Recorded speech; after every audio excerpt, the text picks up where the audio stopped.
I will introduce the background of this project.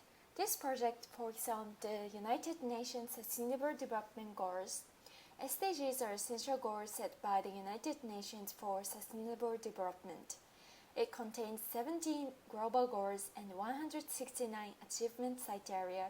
Of the 17 goals, our group decided to undertake a group project on gender equality, fifth goal, because gender equality is a common issue in everyday life and it requires changes in society's perspective towards these issues.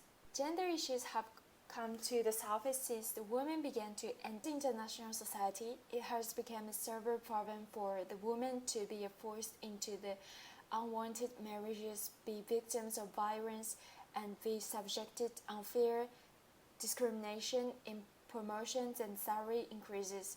For example, there is still a tendency in society to criticize women who were raped instead of being sympathetic towards the victims. The reason for such inequality and discrimination is the lack of understanding of gender equality. Understanding the fifth theme of SDGs has become more critical since women have entered the workforce and started to call for the equal rights. For this project, we would focus more on women discrimination in workplaces and in the industry of education. With this project, we hope that people will become more aware and realize the issue have been living in the society for quite many years and there is still not a solution to it. At the end of this project, there will be a few suggestions and struggles on how to close the gap between men and women, which industries could implement in their scope of work. Our target audience is young people who are in the under 30s, especially those who often use Instagram. Since some people are interested in gender issues and some are not, so we created easy to understand contents that would interest people. In that way, people will become more attracted to reading the message. We found out that even though their posts were in English, we were able to gain followers from Japan, Taiwan, and other foreign countries. University students were the primary audience, and we found that they had relatively liberal point of view, thus had a high affinity for the content. Let's look at the study cases that can be proof that the issue is important and still crucial in society, not just in a small group of society. In fact, it is happening around the world, be it in the United States of America, Armenia, or Pakistan. The issue keeps brought up by the people. For the gender discrimination in workplaces, in Armenia, gender discrimination is often implemented in human resource policies and payment. It is very clear to realize the discrimination in the wages. Here is the graph that shows number of women and men according to positions. Based on the chart below, it is clearly stated that men are more likely to be promoted to have higher positions than women. Only 15% of women have the highest positions in civil service employment, while the rest are men. Meanwhile, for the junior positions, majority of the employees come from women. This graph shows that women have less opportunity to be promoted to have higher positions in an organization. Not just that, women are also facing discrimination in terms of dress code, work restrictions, and sexual harassment. The findings of this case study found that gender inequality is an issue in the state and women have lower opportunity to be promoted for career development. Other than that, social status is one of the issues that has been discriminating against women. Here are types of discrimination faced by women in workplaces. It is worrying that these issues are still occurring to women in the 21st century. They need to have solutions in order to combat the issues and give equal opportunities to women to experience the same experience as other people. This case study covers the aspects pertaining gender discrimination in education, a case study in Bolivia done by the Global Campaign for Education in 2012.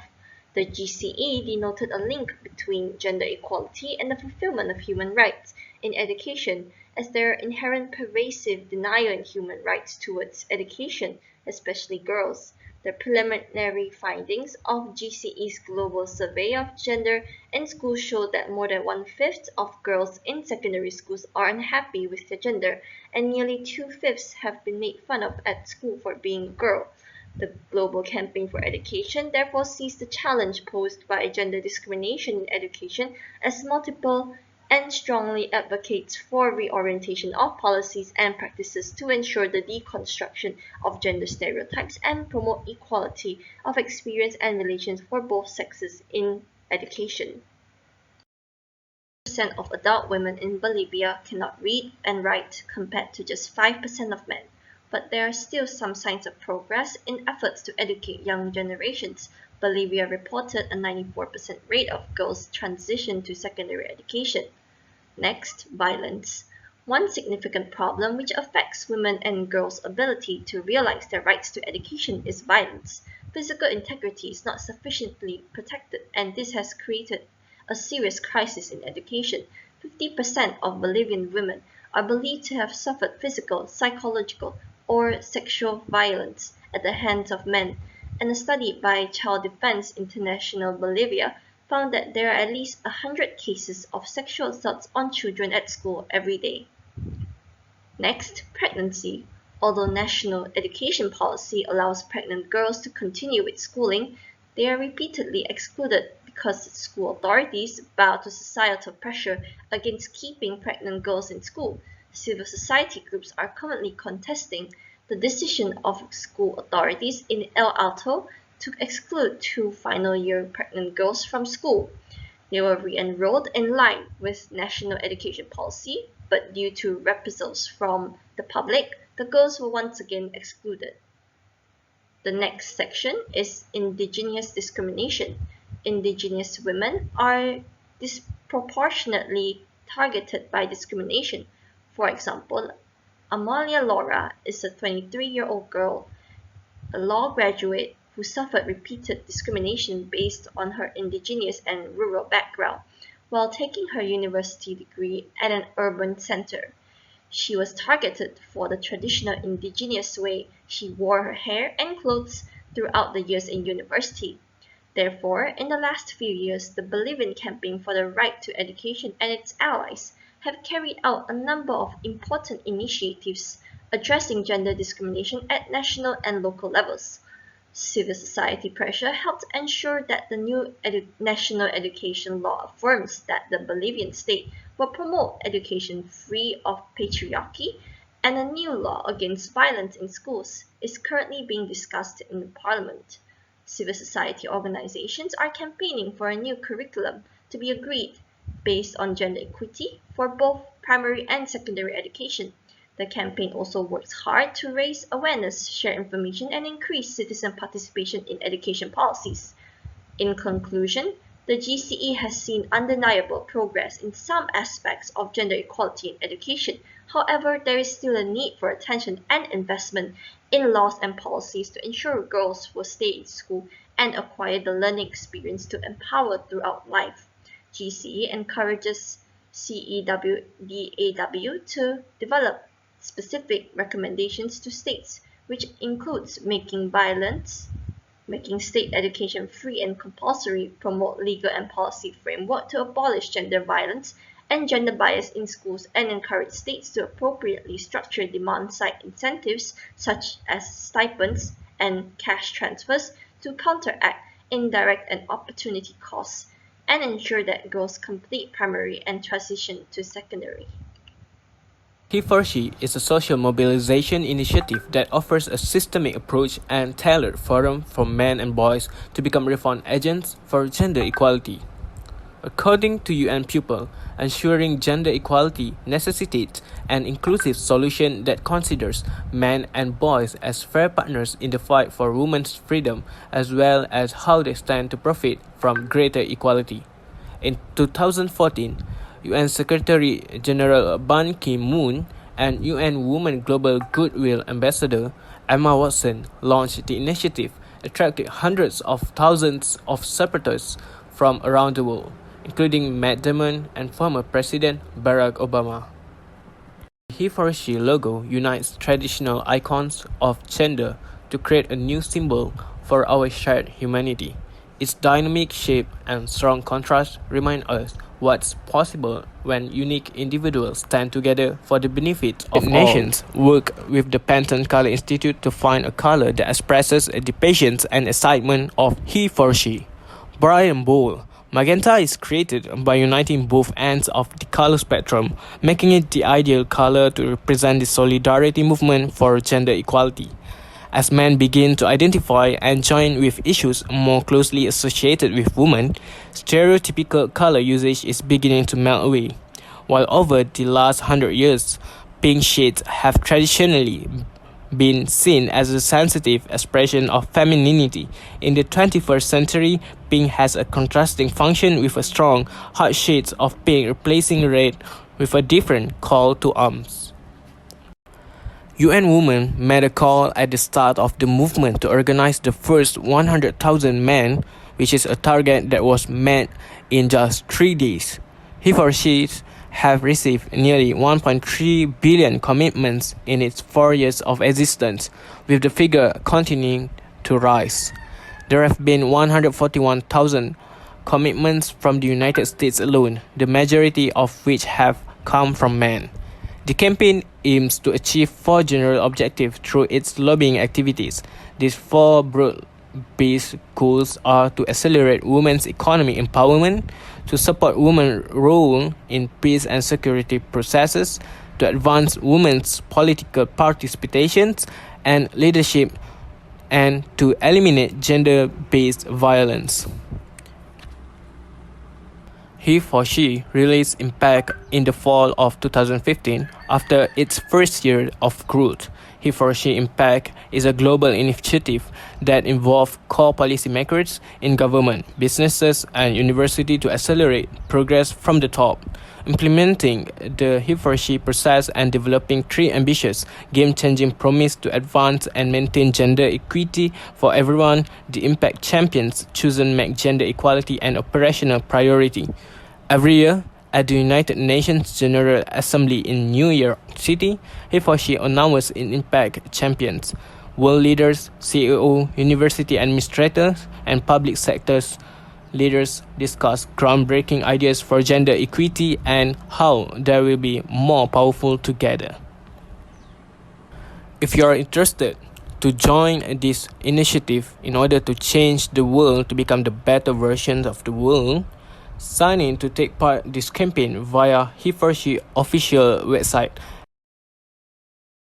The Convention on the Elimination of All Forms of Discrimination Against Women is often referred as the Women's Bill of Rights. It is one of the core international human rights treaties of the United Nations treaty system, which requires member states to undertake legal obligation to respect, protect, and fulfill human rights. Today, it is one of the most broadly endorsed human rights treaties, and it has been ratified by 187 countries to date, or about 90% of the United Nations memberships. Provisions protecting women's human rights exist in all of the core international human rights treaties. The significance about CEDAW, it is exclusively devoted to gender equality, one of the key elements of the Millennium Development Goals. It is in CEDAW that the specifics of women's human right to equality and non-discrimination are spelled out in detail, and the broad range of actions that must be taken to achieve this equality. It is also in CEDAW that are the nature and meaning of sex-based discrimination and gender equality is most clearly articulated. CEDAW recognizes that traditional gender roles and stereotypes have to be eliminated if we are to be successful in ending all forms of discrimination against women and girls. The view of equality in Sudo is based on the principle of substantive equality between men and women. So what measures or strategies can be taken to reduce inequality and at the same time promoting gender equality? Firstly, we need to reduce gender pay, income, pension gaps, thereby eliminating female poverty. The objective of reducing persistent gender gaps in wages, income, and pensions has been reaffirmed, thereby reducing lifetime inequality in access to financial resources. In particular, this requires a significant reduction in inequality in economic sectors and occupations, an increase in paid working hours in general for women, greater awareness and effective enforcement of legislation on equal pay for equal work. Also call for policies and measures for people who face special barriers to entering the labor market, such as immigrant women and single-parent families. In addition, it is necessary to address the causes and consequences of the gender gap in pensions, as it is an obstacle to economic independence when older women face a higher risk of poverty than men. Secondly, ensure women's full and effective participation and equal opportunities for leadership at all levels of decision making in political, economic, and public life. The goal of achieving a better gender balance in economic leadership, and especially among non-executive directors of publicly traded companies, is underrepresented in at least 40% of gender. Promoting equality in decision making also requires a better gender balance in the executive directors and talent lines of top listed companies. These efforts should be complemented by data collection addressing the problem of overrepresentation in decision making, research on position in organizations, and measures to promote gender balance in political decision making and public life, including sports. This priority drew attention to women's participation and leadership in various forms of decision making. Next, enhance the use of enabling technology, in particular information and communications technology, to promote the empowerment of women. Today, women are less likely to use or own digital technology than men, and the gap between young people and people over 45 is even greater. ICT can increase efficiency, strengthen coordination, and improve the quality of information collected and shared for development planning.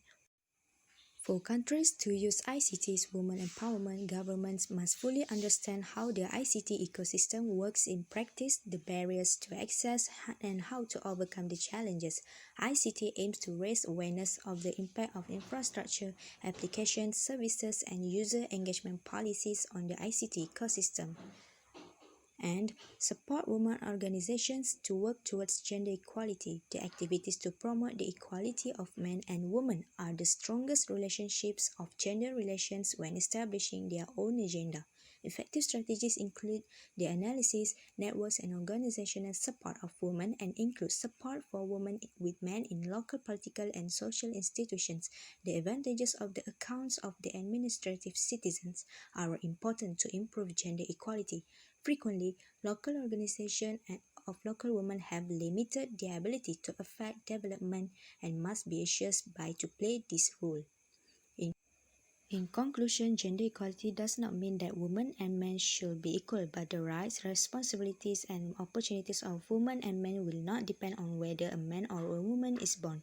When there is gender equality, a society will treat the similarities and differences between men and women equally. Protecting women's rights and providing the opportunities to realize their full potential is essential not only for achieving broad international development goals. Empowered women and girls contribute to the health and productivity of their families, communities, and nations, creating a ripple effect that benefits all.